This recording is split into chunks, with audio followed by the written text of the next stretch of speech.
my friends. I hope you are well wherever you are this morning. We have been in a conversation at St. Peter's that's called Jesus Reimagined, Christian Faith Through a Hebrew Lens.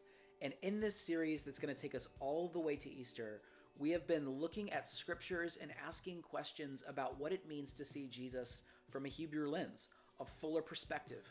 Most of us did not grow up learning about the Hebrew way in which Jesus would have been raised in and in which he followed the Jewish system.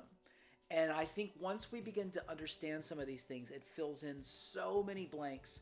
It closes so many gaps of things that we always wondered about but never knew why. It also gives us new creativity, imagination, and energy around what it means to stay faithful to our faith in a long life that God has called us to.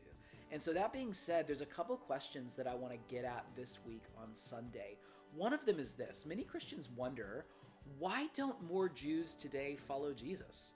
Why didn't more Jews back in the first century and every century since, why don't more Jews follow Jesus? I think this is a great question. Another question that we want to get at is, why are so many Christians today why do they stop following Jesus? And I want to suggest that both of those questions are rooted in the same answer. And the answer is this: expectations. We want to get after what messianic expectations looked like in the first century, what they look like in ours.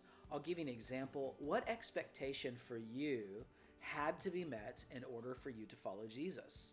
Maybe like the forgiveness of sins, or having purpose in life, or the resurrection of the dead. The list could go on. But we can also ask the question about the first century. Imagine you're a Jew living in first century Israel. Like, what expectation would you have had about the Messiah in order to follow him, right? Would it be like a ministry of healing, or the restoration of Jerusalem, or deliverance from Rome? The list could go on. The idea here is that we all have expectations about who we think God should be in the world. And when those expectations aren't met, then we're left wrestling and struggling with our faith and what it means to follow Jesus. So we're going to get at that through the text. Here's what I want you to do this week. This weekend, this week, whatever time you're watching this video, take some time before Sunday to read over and reflect on two scriptures. The first one comes from 2 Kings chapter 1, verses 1 through 15. The second one comes from Matthew chapter 3, verses 1 through 12. So we have an Old Testament reading and a New Testament reading. And as you read them, I want you to ask yourself these questions. What do these texts have to do with each other? Do I see any commonalities between the Old Testament and the New Testament here? Any overlap?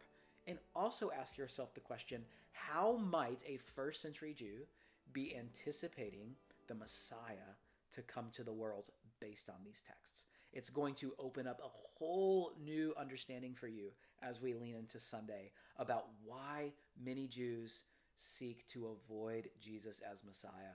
And also, it's going to bring up many perspectives as to why Christians maybe stop following Jesus today. And it's so, I think, it's so meaningful for us to lean into that in order to reclaim and recover our own faith as we try to walk faithful journeys of following Jesus in our time. I will see you on Sunday. If not before then, grace and peace to you, my friend.